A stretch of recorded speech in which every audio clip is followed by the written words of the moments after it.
In the infinite blackness of deep space, where silence reigns and stars whisper ancient secrets, the mining ship Celestis sailed on an uncharted course.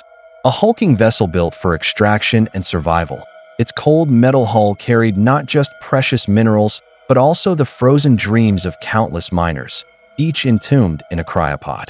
For these workers, the journey was meant to be routine: cross the void, harvest ore, and eventually return home to warmer suns. And for a time it was. But fate had a different plan. One silent shift in cosmic forces brought an enormous asteroid onto a collision path with the Celestis. The moment of impact felt like the universe itself had been torn open. The ship groaned, her hull rent by unstoppable force, klaxons and alarms howling to life. In that instant, the vessel's emergency protocols roused certain members of the crew from cryosleep. Released prematurely from frigid stasis, they emerged into a world of chaos. Slanting corridors, flashing lights, pressurized steam venting from ruptured pipes. The ship's AI assistant, Leonard, repeated the same panicked lines in its artificial monotone, urging all hands to seek immediate evacuation. Amid the cacophony, low-ranking miner Jackson rolled out of his malfunctioning cryopod. He coughed as the last traces of cryo solution evaporated from his lungs and stared at the chaos around him. Sparks rained from overhead wires, floors tilted at impossible angles. Before he could fully grasp the scope of the disaster, a violent shudder rocked the deck, hurling him into a nearby wall. Dizzy and bruised, he stumbled to his feet just in time to catch a glimpse of swirling stars through a jagged hull breach, and realized, with horror, that the ship was near to breaching in multiple sectors. In less than a minute, Celestis lost stabilizing thrusters and spun dangerously off course. Leonard's voice, ragged with digital static, activated forced ejections for damaged cryopods. Jackson had a moment to cling to a railing before a thunderous crash severed the deck beneath him, sending entire sections of machinery, cargo, and fellow crew members into the void of space. He felt, more than saw, his own cryopod's failing clamps release from the floor. In the next heartbeat, he was sucked into emptiness. The frigid vacuum seized his limbs. He blacked out. He woke again to a suffocating heat. An alien sun's rays bore down on him. He lay twisted on a storm-swept plain, the ground's coarse dust caking what remained of his battered environment suit. Confusion warred with terror as he took in the broken shape of Celestis scattered across the horizon. Vast sections of hull plating embedded in distant dunes, tangles of twisted metal, pillars of smoke drifting upward into bruised, swirling clouds. A taste of copper hovered in the back of his throat. Somehow, he was alive, yet stranded on a planet about which he knew nothing. Cutting wind scoured his cheeks and rattled loose chunks of the Celestis' shattered frame. Coughing, Jackson forced himself to stand. His legs wobbled, threatened to collapse. With trembling hands, he checked his suit for tears. A thin gash along the left side vented precious air. From his belt's emergency kit, he produced a sealant patch and pressed it to the breach, letting it bond. It was a temporary measure at best, but it would do. Step after halting step, he ventured forth. In the distance, a jagged piece of the ship's forward hull beckoned, large enough that it might provide some shelter. Before heading there, he glanced upward at the swirling mass of clouds. Lightning flickered in the distance, an ominous sign that storms might come quickly and fiercely. The ground was rough, an unwelcoming blend of black rock and spiny outgrowths that resembled twisted cacti. Each step threatened to overturn him, forcing him to walk carefully. Memories of the Celestis in better times crowded his thoughts: sterile corridors, the gentle hum of cryo chambers. Now, all undone by a single asteroid. As he pressed onward, he noticed that the planet's gravity felt slightly heavier than Earth's, making each move more laborious. Panicked thoughts gnawed at him. Where was the rest of the crew? Could anyone else have survived this cataclysmic landing? Finally, he reached a portion of the hull large enough to act as a broken archway. Ducking beneath the twisted metal, he found a small pocket of relative calm, a nook shielded from the worst of the gale. Collapsed beams jutted from what might once have been the mess hall. Near them lay a cryopod with a shattered canopy. Inside, a miner, someone Jackson vaguely recognized from distant shifts. The occupant was dead, blood trickling across the plexiglass in dark rivulets. Sickened, Jackson turned away. The sight underscored the brutality of what had happened. He rummaged for salvage in the adjacent rubble. A battered fire extinguisher that might double as a blunt weapon, a half-intact medkit, flares that could signal from a distance or light up dark corners. He pocketed whatever seemed useful. Suddenly, the crackle of an open comm channel hissed from somewhere in the wreckage. Searching frantically, he found a portable comm unit pinned under a bent support beam. Through garbled static, a voice repeated his name. "Jackson, can you hear me?" It was Leonard, the ship's AI, forced into some remote backup node. The voice was faint, skipping. Main systems failing, multiple hull breaches, unknown planetary environment, distress signals, partial data corrupted. Jackson coughed, swallowing his fear. "Leonard, are there any other survivors?" The AI stuttered, its digital nature struggling. Cryopod ejection triggered for multiple crew members, scanning signals, some movement in Sector 9 of the debris field. Sector 9 was a reference to a quadrant of the ship's overall layout. Recommend immediate caution, life signs not guaranteed. Merrick was last seen. Interference, repeating, searching. Hearing the name Merrick, Jackson's heart jumped. He recalled the older miner, a grouchy but reliable presence in the break room. If Merrick was still alive, that meant there might be hope. Jackson quickly thanked Leonard, pocketed the comm device, and continued deeper into the metallic graveyard. The sky darkened, clouds swirling with menacing speed as a storm approached. Thunder shook the ground, almost drowning out the hiss of pressurized gas escaping from battered pipes. Half an hour passed, full of near-silent progress through collapsed corridors. Occasionally, Jackson peered into compartments that had once been cargo holds or living quarters, now only twisted metal frames. He found more bodies, each one a sobering reminder of how lethal the crash had been. In a half-intact locker, he located a stash of sealed rations and a small water filtration unit. Precious treasures. He stuffed them into a salvaged pack. Then came the first sign that something was very wrong beyond the usual horrors of a crash. Jackson discovered footprints in the dust, long, spindly impressions that lacked the shape of human boots. They led away from the wreck, weaving between boulders and scraps of hull. Though faint, they hinted at large, many-legged creatures. The shape of these prints raised the hair on the back of his neck. He took photographs with a battered handheld device, determined to keep track of evidence. A shrill wind moaned, as though the planet itself responded to his discovery. Out of nowhere came a frantic cry, echoing across the plain. Jackson jerked his head up. It was a human voice, a man's voice, pleading for help. Heart pounding, Jackson followed the sound, pushing aside shards of metal. His foot snagged on a cable, and he nearly fell face-first into the dust. Catching himself, he glimpsed a figure pinned beneath a collapsed cryo chamber. It was Merrick. Blood matted his short gray hair, and he was gasping through clenched teeth. An ugly gash marred his left side, but he was alive. "Jackson, you're here," Merrick croaked, voice raw. That thing nearly got me. I managed to get away, but the cryopod fell on my leg." Jackson saw that Marek's right leg was trapped under twisted metal, the surface of it scorched and blackened. Grimacing, Jackson dug through the rubble, struggling to shift the heavy cryo chamber. The planet's gravity added extra weight, compounding the difficulty. With a final heave, he managed to move it enough for Merrick to pull free. The older miner's leg was in terrible shape, but not entirely lost. There was hope if they could treat it soon. Working quickly, Jackson applied disinfectant from his medkit and tried to set Marek's leg in a rough splint. "What happened here?" Jackson asked, breath catching in his throat. Merrick closed his eyes in pain. We woke up when the ship was already compromised.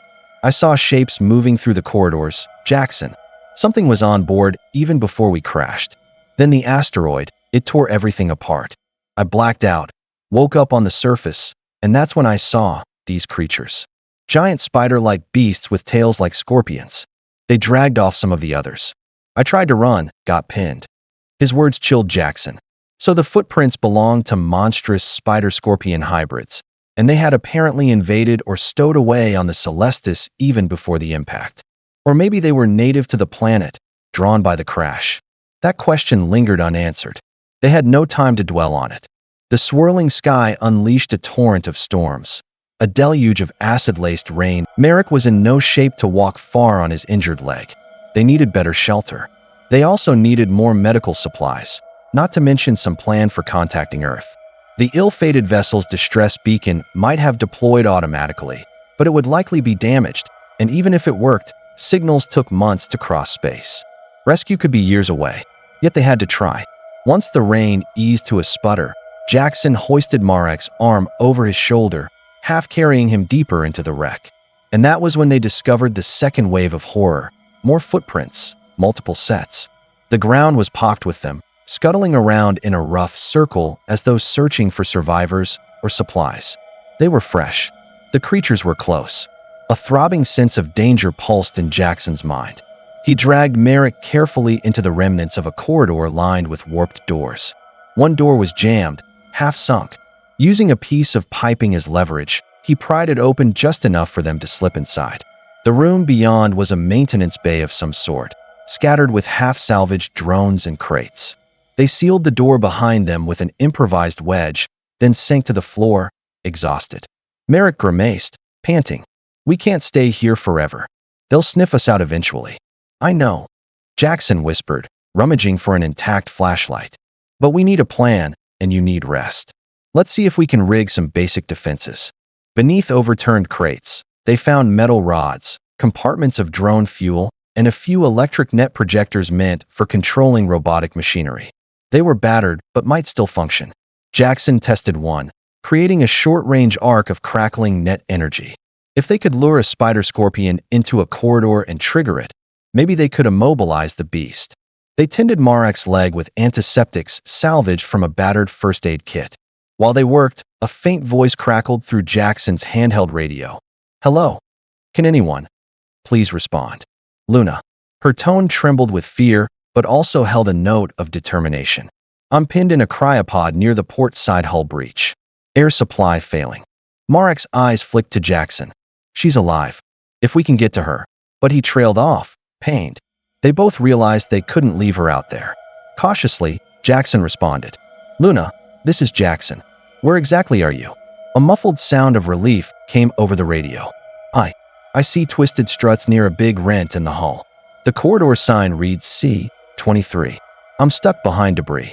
Jackson recalled that corridor, not too far from the engineering deck.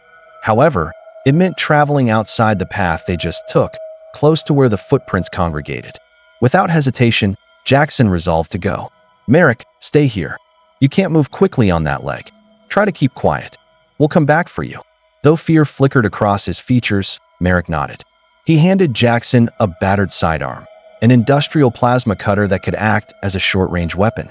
"Might help," was all he said. Securing the net projector, Jackson quietly exited the chamber, heart hammering.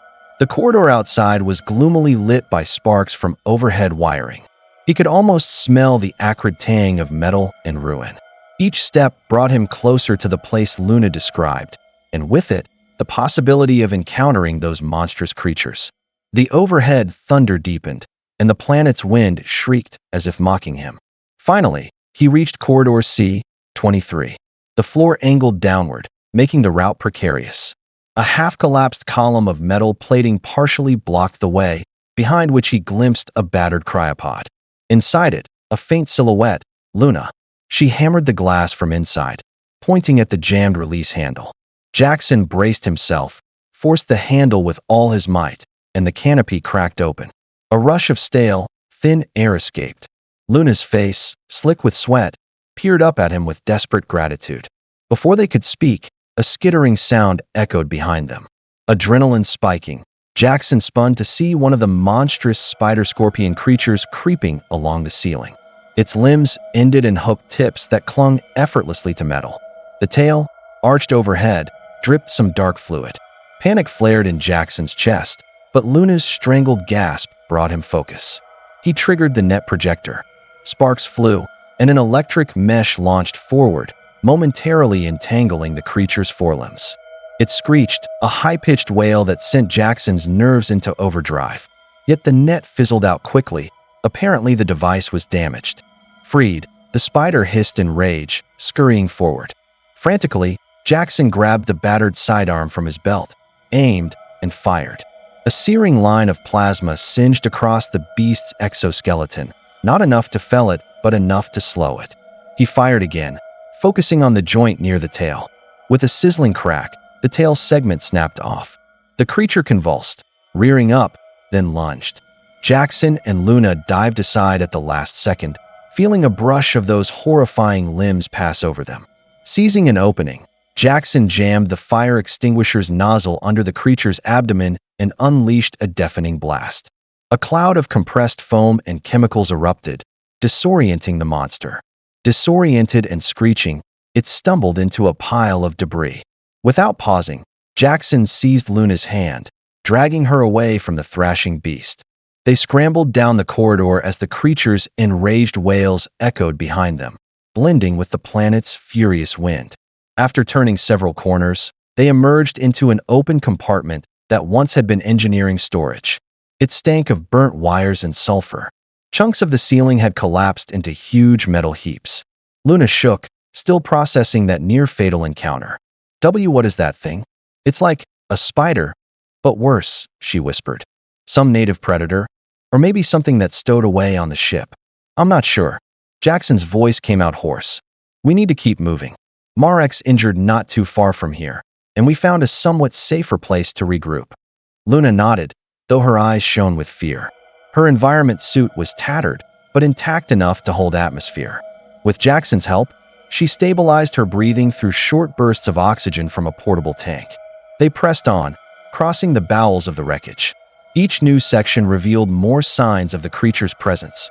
Weird, sticky webs strung across door frames.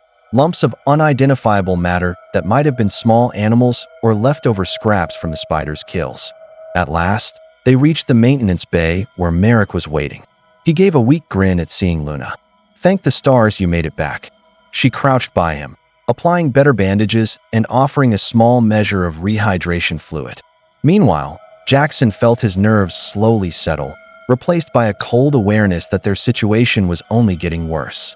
They had to find a central hub for communications, or at least salvage enough hardware to boost a distress beacon. They had to ensure they could survive the next onslaught of monsters. They formed a plan, dividing tasks. Luna, more technically inclined, would attempt to rewire some of the drone power cells and rig them for defense.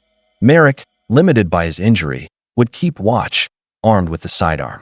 Jackson, physically the most mobile, would search the deeper areas of the wreck for salvageable tech, particularly any AI core backups or communication arrays that might still be functional. Their meager rations would last only a handful of days. Water was a pressing concern. The planet's surface water, if it existed, might be chemically hostile. As they debated, Marek recalled seeing a rumored backup water purifier in the cargo hold. If it survived the crash, that might solve one crisis. So, after hasty preparations, Jackson and Luna parted ways for the moment. He would head for the cargo hold, while she stayed behind to protect Marek and keep rummaging for resources. Jackson crossed the battered corridors with quiet dread. Everywhere he looked, fragments of other cryopods emerged from the gloom, some partial, some gutted. It appeared the creatures had forcibly opened them to drag out the helpless occupants. He swallowed bile, shuddering at the memory of the scorpion-like tail hooking around limbs. Strangely, though, certain pods bore bizarre scorch marks, as if from inside. Could it mean some of his fellow miners had tried to fight back from within? A deeper sense of unease settled over him. Following partial signage still attached to the interior hull, he traced a path to what used to be the cargo hold. Or at least, where it had been before the crash violently disassembled the entire vessel. He found a massive rift in the ship's structure. On the other side, in a crater of wreckage, lay a cluster of smashed containers and supply crates. As he climbed down, the ground grated beneath him. The planet's sun, half veiled by clouds, cast a sickly greenish light that revealed an open clearing. In it, lumps of twisted metal and cargo containers were strewn around. Soft scraping noises came from behind a stack of crates. Jackson froze, pressing himself low. He peeked around the edge, seeing a silhouette that caused his heart to skip a beat. A monstrous spider scorpion, easily the size of a small car, prowled among the crates, rummaging through them with disturbingly precise movements. Jackson's mind spun. Perhaps they recognized something edible among the supplies, or had learned to seek humans. He forced himself to remain absolutely still, hoping the creature would wander away. Seconds stretched. Then a clang rang out behind him, likely a piece of debris dislodging from the battered cargo. The spider froze, then whipped its head around, zeroing in on Jackson. With a hiss, it charged. Fueled by a surge of panic, Jackson bolted sideways, vaulting over collapsed crates. The spider gave chase, skittering with shocking speed. He hurled a chunk of metal behind him, desperate to slow it. The creature merely sidestepped, tail lashing out. He stumbled, nearly losing his footing, then spied a cargo pod large enough to hide in. As the spider closed in, Jackson flung himself inside, slamming the hatch behind him. A thunderous impact rattled the container as the beast tried to rip it open. The walls groaned, not designed to handle such violent force. Gasping, Jackson looked around the container's interior, noticing multiple oxygen canisters stacked in a corner. An idea sparked. If he ruptured them near the door when the spider battered its way inside, maybe the explosion would kill it. But was that too big a risk for him? Without time for second-guessing, he grabbed a crowbar from a toppled supply rack, pried open a canister's control valve, and aimed it at the container's threshold. The spider's scythe-like limbs tore open a narrow gap, revealing black eyes and a slavering mandible. Jackson braced, flipping a chemical ignition device from the side of his belt, one of the multi-tools used in emergency repairs. The moment those black eyes lunged forward, he triggered it. A searing flash erupted, the oxygen streaming outward, igniting in a fireball. The container shook violently, deafening him with a concussive blast. When the smoke cleared, Jackson coughed, half blinded by the flare. The spider's body had been blasted back, its front limbs charred. Its carcass lay smoking on a bed of twisted metal, tail limp and cracked. Shaken but alive, he climbed out, wincing from the noise still ringing in his ears. The plan had worked, albeit more destructively than he'd hoped. Nearby crates, battered but mostly intact, beckoned. Using the crowbar carefully, he pried them open. Inside one, he found a sealed water purifier, exactly as rumored. Another contained rations. A third housed a partial communications assembly, a small but advanced transceiver that might boost range. Grateful for the stroke of luck, Jackson piled them onto a cart he'd found, rigging it with bits of scrap to roll somewhat smoothly. One final crate, half buried, proved more intriguing.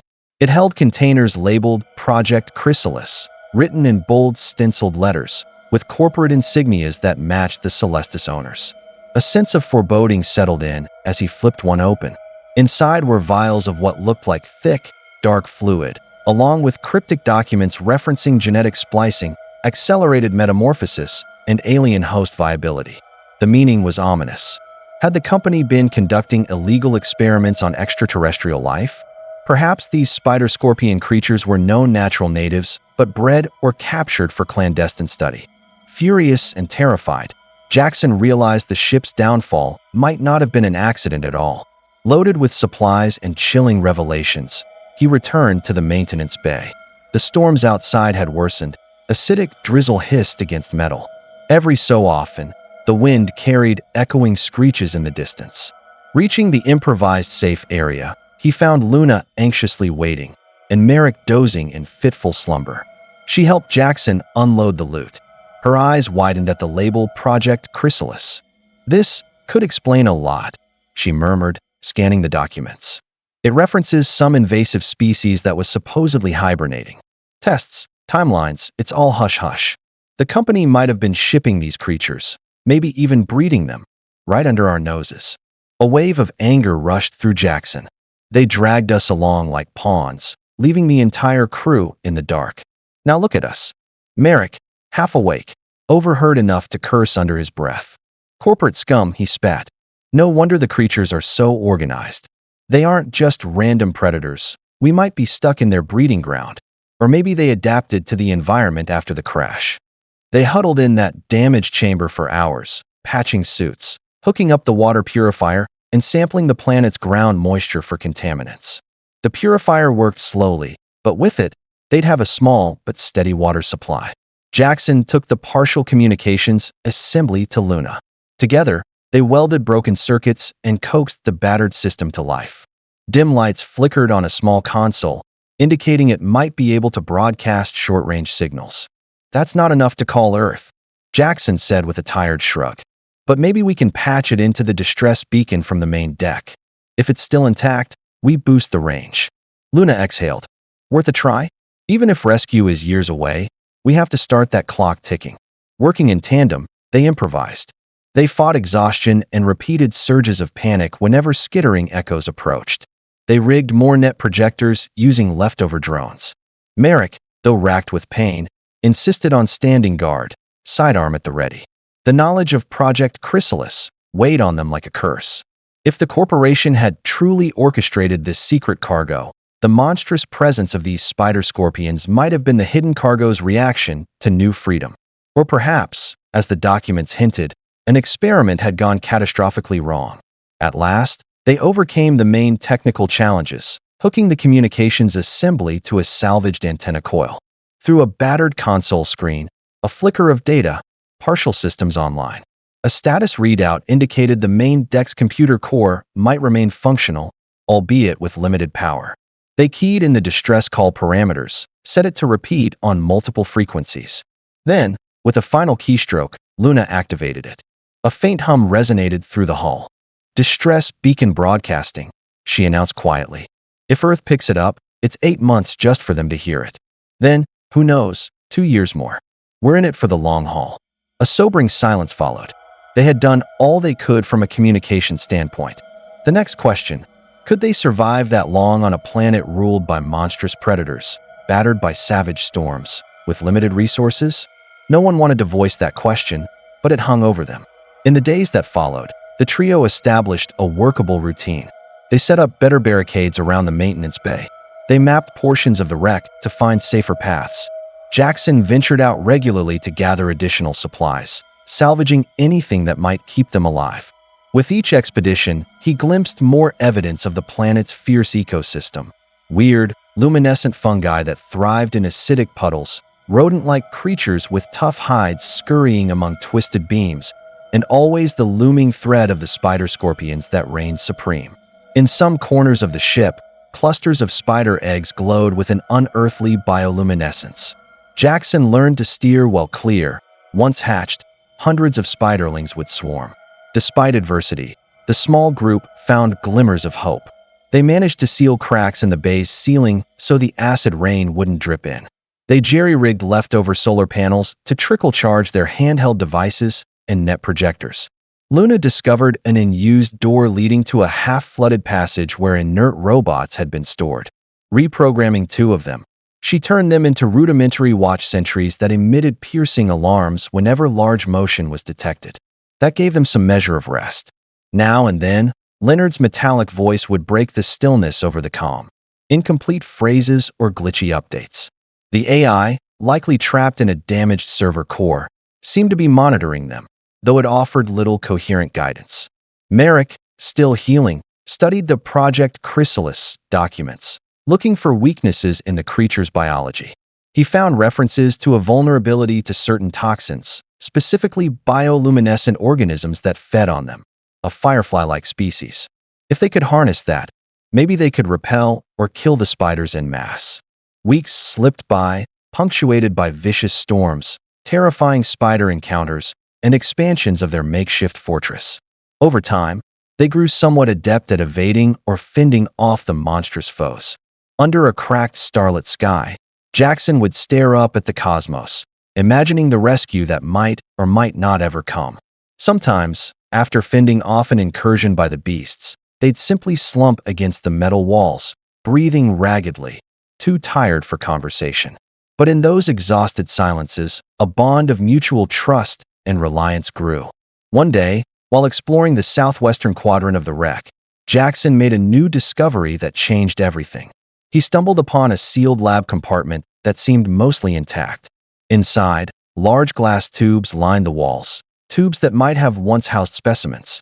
Most were shattered, pungent fluid dripping down. But one cylinder remained sealed.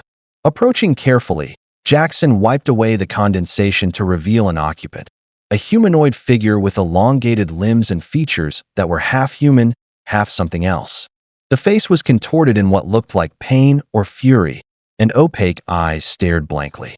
A label read, "Subject Number." Horror seized him. So the corporation had been experimenting with more than just alien spiders. They had tried to merge human and alien DNA. He recalled fleeting rumors, corporate hush-hush about advanced genetic research that skirted legality. This was living proof of that rumor, or at least it had been. The occupant appeared lifeless in stasis, though the instruments flickered uncertain data. A part of Jackson wanted to destroy this abomination out of revulsion. Yet another part recognized that this might hold valuable knowledge that could help them. He disabled the lock, carefully retrieving the console data. The log spoke of a secret arms race, of attempts to engineer super soldiers or adapt humanity to alien worlds. The spider scorpions might have been one prong of this project, forcibly tested and crossbred, meant to be controlled. But something had gone awry. Possibly the asteroid collision or sabotage from within had unleashed them prematurely. The logs ended abruptly with references to meltdown and forced ejection. A final line read, "Integrity compromised. Chrysalis unstoppable." Jackson's stomach churned. Chrysalis unstoppable. That suggested the spider scorpions were only the tip of the iceberg. Grimly, he took the data back to the maintenance bay. Luna pored over it, eyes wide. "We have to assume there are more horrors out there than we've seen. Possibly different variants. If the logs are correct, some might be bigger or more cunning. And we're dealing with them for the next 2 years." Merrick grimaced, adrenaline surging beneath his bandaged leg. "So we either find a way to neutralize them or we'll be overrun eventually. They breed fast. We've seen eggs. If even half of them hatch successfully, we're done." He tapped the pages referencing vulnerabilities. "We have to weaponize something. Maybe the firefly toxins." They set to work. Capturing the glowing insects was tricky, but after repeated attempts with nets and cunningly placed bait, they managed to gather enough. Luna distilled their luminous secretions into a vile-smelling compound. Testing a few droplets on a small spiderling produced instant convulsions. Encouraged, they used the transceiver to communicate with the remainders of Leonard's subroutines, programming a mechanism to deliver this toxin in aerosol form. Soon, they had constructed something that might function like a trap, a pressurized canister rigged to release the substance at close range. Desperate for an advantage, they decided to strike first, rather than wait for another infiltration. They identified a large nest site near the southwestern hull. The labyrinth of twisted corridors there was thick with webbing. If they could destroy that nest, kill or drive away the alpha spider behind it, maybe they could buy themselves precious months of relative peace. It was a perilous plan, but stalling meant the nest would only grow. And so, in the pale haze of the next dawn, the 3 survivors marched forth. Jackson led, net projector in one hand, the new toxin sprayer in the other. Luna walked behind, carrying the loaded canister, sensors scanning for movement. Merrick, hobbling but resolute, clutched the sidearm. They inched through the gloom, stepping over lumps of old eggs. Tension ratcheted higher with every breath. Then came a quake. The corridor floor buckled, forcing them to cling to broken struts. With a furious shriek, the alpha spider revealed itself. Twice the size of the one Jackson had battled with the oxygen canisters, this monster scuttled forward on iron-strong limbs, eyes glinting with malevolent intelligence. Its tail dripped venom that hissed upon contact with the floor. Behind it, smaller spiders closed ranks, forming a chittering, living wave. Jackson swallowed as panic hammered in his chest. This was it. Now, he shouted. Merrick fired the sidearm into the mass, buying them seconds. Jackson triggered his net projector, tangling some frontliners. Luna advanced, heart pounding, and unleashed the toxic aerosol from the canister. A swirling cloud of greenish mist enveloped the nest area. The creatures shrieked, the large alpha rearing back, swiping with barbed legs. Some smaller spiders fell, convulsing. The alpha roared in defiance, though it staggered, clearly distressed by the toxin. Its tail smashed a support beam, sending shards of metal flying. Dropping low, Jackson rolled away from a deadly swipe. The alpha lurched forward, spitting a stream of venom that sizzled across the bulkhead. The group scattered, narrowly avoiding a gruesome end. Then, behind the alpha, eggs began cracking, spewing forth spiderlings that hissed in a newborn frenzy. If they hatched fully, The toxic cloud might not subdue them in time. Panic tore at Jackson's nerves, but he gritted his teeth and yelled, "Hit them again!" Luna rotated the sprayer's handle, releasing another wave of the luminous toxin. The Alpha reeled, letting out a keening wail that vibrated in the metal corridor. The newly hatched spiderlings convulsed, smothered in poison-laden air. Meanwhile, Merrick found a piece of sharpened debris. With a howl, he threw it into the Alpha's abdomen. The behemoth twisted, smashing into the bulkhead. The entire corridor creaked. Clouds of dust rained from the ceiling as structural supports threatened to collapse. Struggling to remain upright, Jackson advanced. The Alpha's movements were slower now, fluid leaking from gashes in its carapace. Yet it lunged again, forcing him to raise the net projector. He fired. The net splayed across its face, crackling with electricity. The spider roared, thrashing violently, and impacted the corridor wall. A thunderous rumble signaled the final collapse. Twisted metal, overhead beams giving way. Jackson, Luna, and Merrick dove for cover. The Alpha squealed in a last fury, pinned under thousands of pounds of debris that crushed its exoskeleton. A cloud of choking dust filled the corridor. For long moments, all was chaos. Then the survivors coughed, emerging from behind a battered panel. The Alpha lay still, half its body entombed. Smaller spider corpses littered the area, contorted in grotesque shapes. The nest was shattered, eggs destroyed. Their plan had worked, but the cost was high. The corridor was caved in. This route was now permanently blocked. Limping and leaning on each other, the trio retreated. Blood stained Jackson's suit from a minor gash on his arm, while Marek's leg wound reopened. Luna's hair was matted with dust, her face set in grim exhaustion. But they had won a critical battle. In the aftermath, they sealed off that section, hoping the destruction of the main nest would discourage the rest. Over the following days, they found fewer spider scorpions prowling near their base. Some packs still roamed the planet's surface, but apparently the nest had been their heart. Freed from constant attacks, the survivors consolidated their stronghold, refined more toxin sprayers, and stocked extra water. They found fleeting, precious moments to rest, even share sparse jokes to lighten the oppressive gloom. In that dire environment, the smallest spark of camaraderie felt like a precious lifeline. Occasionally, Jackson awakened from nightmares of cosmic horrors. The knowledge that Celestis had harbored monstrous secrets weighed on him. But in those nightmares, he also glimpsed the face of humanity's resilience. Each day that dawned was a day closer to a possible rescue. He pictured the day an Earth rescue vessel might land, and how he'd greet them, bloodied but unbowed, bearing records of Project Chrysalis. They would see how the corporation had gambled with life in pursuit of twisted goals, how the crew paid the price. They would see that Jackson, Luna, and Merrick fought the unspeakable and survived. Time became fluid in that lonely, savage world. They were uncertain how many weeks or months had passed. The planet's unpredictable storms often blocked the view of stars, making it difficult to measure. They maintained hope that their repeated transmissions broadcast out into the void. They busied themselves with small improvements to the fortress, exploring relatively safer zones, expanding their perimeter. Some days, Jackson would scavenge bits of technology that Luna then fashioned into new tools, a solar-charged stove, a better lighting system, even a rudimentary sensor alarm. Their gloom lifted fractionally as they made these achievements. Some nights, around a small, carefully placed fire in a shielded compartment, they'd share personal stories. Luna spoke of her dream to become a xenobiologist, a dream overshadowed by the tragedy that ironically thrust her into a real alien ecosystem. Merrick reminisced about his early days as a starship mechanic, how he'd ended up on the Celestis to pay off debts. Jackson recounted simpler times on Earth, how he only signed up for a few cycles of grunt labor, never imagining it would end like this. Such moments of warmth and vulnerability reminded them that they were more than mere survivors. They were human beings, forging a family amidst the darkness. Of course, hardships remained. Food sometimes spoiled. The water purifier broke more than once, requiring tense repairs. Periodic spider sightings forced them to stay vigilant. Each confrontation drained them. But slowly, with each success, a fragile equilibrium took hold.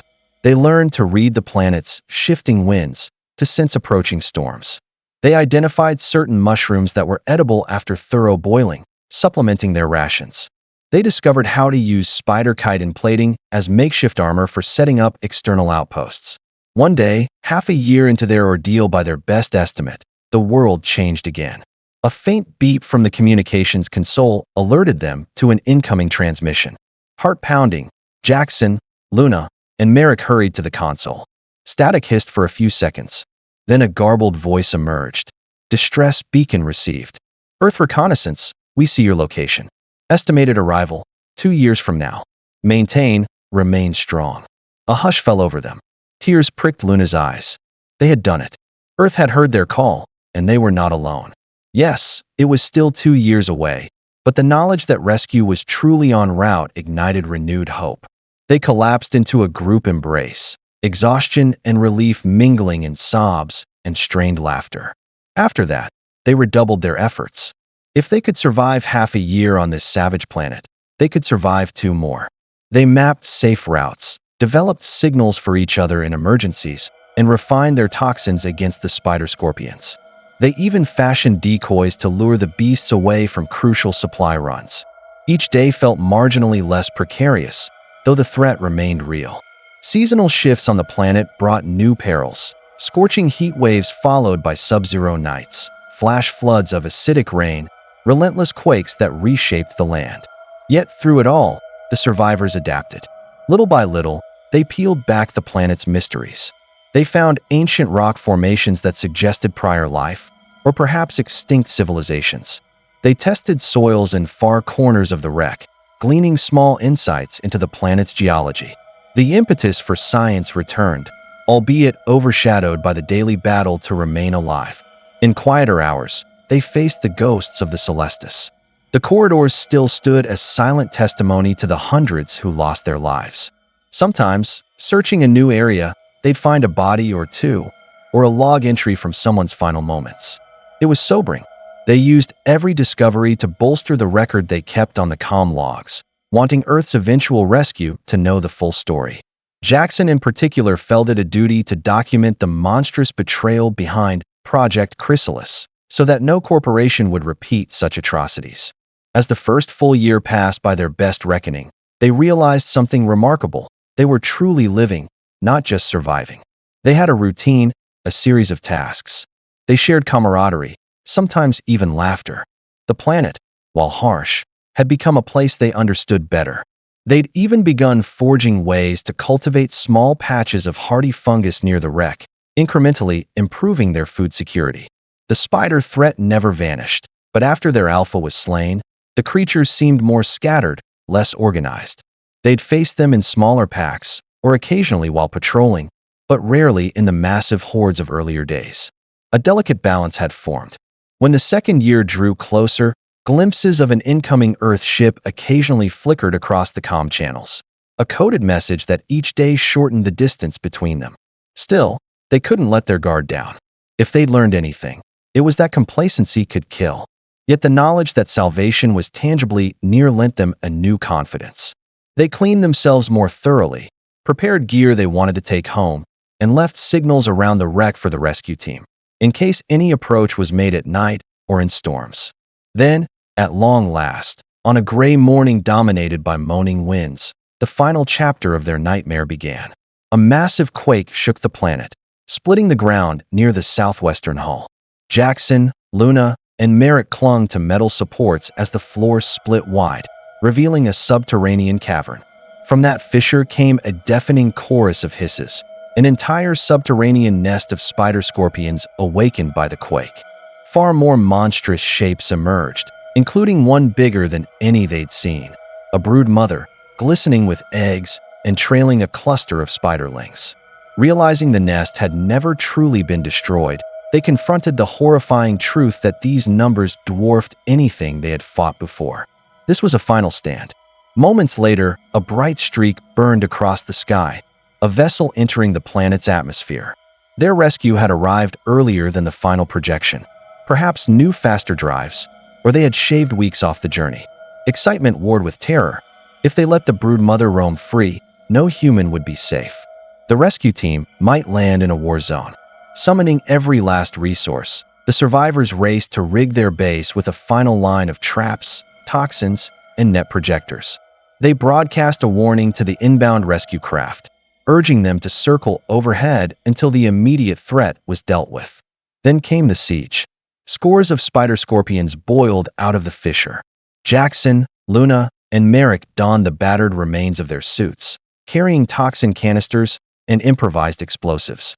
The broodmother's shrill commands reverberated. The smaller spiders frothed around her, forming a living tidal wave. The fortress corridors echoed with frantic shrieks and the clang of exoskeletal limbs against metal. Toxin sprayers fired in arcs of glimmering greenish mist. Net projectors spat webs of electricity. Explosions tore through scuttling masses. The three survivors fought with savage determination, refusing to yield. They had endured too long to die now. At the height of the battle, the broodmother towered over them, flanked by her largest minions. Merrick, ignoring his limp, hurled a homemade explosive. It detonated in a flash of flame, staggering the broodmother, but she recovered quickly, tail poised to skewer him. Jackson flanked her, spraying toxin into a gash on her side. She howled, thrashing. Luna unleashed net fire from behind. The beast convulsed, battered by wave after wave of their frantic assault. With an earth-shaking roar, she toppled, half crushing her own brood in the final throes. Once her colossal form hit the deck, the spiderlings scattered, squealing in retreat. Outside, roaring engines announced the arrival of the rescue dropship, shining floodlights across the battered Celestis remains. Soldiers in sealed suits disembarked, weapons raised, scanning for threats. They found Jackson, Luna, and Merrick battered, half-collapsed among the smoking remains of monstrous exoskeletons. With careful efficiency, the rescue team secured the perimeter, finishing off any stragglers. Then medics rushed in, checking vitals and praising the survivors for their near-impossible feat. As the adrenaline faded, Jackson slumped into a medic's arms, tears mingling with sweat. He glimpsed Luna gripping Marek's shoulder, her face streaked with grime but lit by a triumphant glow. They had done it. 2 years of unrelenting struggle, culminating in a savage final stand, all for this single shining moment. An open ramp, a path home. Though physically broken in many ways, they clutched to their data logs, determined to expose the truth behind Project Chrysalis. The lead officer on the rescue team, a calm-faced major, listened gravely as they recounted the conspiracy and the horrors the corporation had unleashed. Jackson pressed a battered handheld drive into the major's hand, telling him it contained all the logs, including the names of lost crew members. The major nodded solemnly, promising that everything would be thoroughly investigated. In the hours that followed, the rescue operation quarantined the site, hauling up crates of spiderling corpses for analysis, scanning the ruined ship for salvage. Medical tents sprang up around the perimeter, treating the survivors for injuries and shock. Under the watchful gaze of planetary orbit satellites, Earth reaffirmed its promise. The survivors would be flown home, and the monstrous acts that led to the Celestis downfall would not go unpunished. In the hush of an improvised med bay, Jackson and Luna lay in adjacent cots, drifting in and out of consciousness, each retelling fragments of the ordeal to nurses who wore expressions of mingled awe and pity. Merrick, heavily bandaged but stable, dozed across from them. The planet's sun cast a wan glow through the tent's open flap. For a long time, none of them spoke. Words felt inadequate to describe their experiences. The swirling memories of terror, heartbreak, and improbable victory fluttered behind their closed eyelids. And at last, when the rescue craft lifted off from that accursed planet, the three survivors gazed out the portholes at the cratered ground that had been their prison for 2 long years. They watched spider-scorpion corpses grow small in the distance, the final evidence of their harrowing fight. As the ship broke through the atmosphere, a wave of catharsis washed over them, and they wept, tears for the fallen, tears for each other, tears for a future they hardly dared believe in. Back in Earth orbit, the trifling details of debriefings and corporate lawsuits awaited them. Investigations, depositions, a swirl of legal storms. Yet in that swirl, Jackson, Luna, and Merrick stood resolute. They told their story piece by piece. The conspiracy behind Project Chrysalis, the monstrous cruelty of meddling with alien genetics, the unstoppable horrors that followed. Media outlets latched onto every revelation. Public outcry demanded accountability. For once, through it all, the survivors found themselves tethered to each other. They were the living testament that no adversity, however cosmic, could quell the human spirit's will to endure. Jackson, once a nameless laborer, became the reluctant figurehead for the tragedy turned triumph. Luna's technical expertise was lauded, as was Marek's unwavering grit. Press conferences exhausted them. They had only wanted to survive. Yet their ordeal had turned them into symbols, reminders that while deep space held unimaginable horrors, it also tested humanity's best qualities: cooperation, resilience, empathy. In a quiet coda, after the storm of publicity waned, they gathered in a small memorial garden newly constructed in Earth's starport. The garden honored those lost on the Celestis, featuring an engraved plaque listing all crew names. Jackson ran his fingers across the carvings, remembering the ones who never even left their cryopods awake, or those taken by the monstrous creatures. Luna laid a single flower on the grass, symbolic of the fragile beauty that persisted even in cosmic darkness. Marek, leaning on a cane, bowed his head in solemn reflection. Their futures lay ahead in unknown directions. Jackson had accepted an offer to help shape better safety protocols for future mining missions. Luna had been approached by research institutes, eager for her knowledge of alien ecosystems. Marek planned to retire somewhere quieter, spending his days in the sun. None of them would forget the planet, the star-lashed nightmares, the monstrous brood they fought, or the bond they forged. And yet, the universe marched on. New ships launched with improved oversight. On that distant planet, Earth's quarantine remained, preventing any further meddling. Recon satellites occasionally glimpsed the scuttling shapes of remaining spider scorpions in the wreck. They survived too, a testament to the unstoppable push of life, no matter how twisted. In a cosmic sense, the cycle continued. But never again would a vessel named Celestis roam with such secrecy. Months later, when Jackson occasionally dreamed, he found himself on that planet's dusty plains, scanning the horizon for sign of movement. The shriek of the storm, the hiss of scorpion tails. And then, always, Luna or Marek would appear, reminding him that together they overcame. That final sense of camaraderie warmed him even in the darkest corners of memory. He awoke each time grateful for the second chance. Sometimes, at the close of an interview or documentary, Jackson would be asked, "What got you through it all?" He'd answer quietly, "Hope and each other." Then he'd think back to the countless days forging a life in the skeleton of a ruined starship, always overshadowed by fear, always pushing forward. He wanted people to know that in the vast, uncaring cosmos, resilience is not a mere survival trait. It's a celebration of what makes humans more than just fragile beings adrift among stars. It's our capacity to connect, to fight for one another, and to keep believing in dawn when the night seems endless. If you enjoyed this sci-fi journey, don't forget to like and subscribe for more sci-fi amazing stories. Thank you for reading and sharing in the saga of Celestis, the ultimate sci-fi survival epic.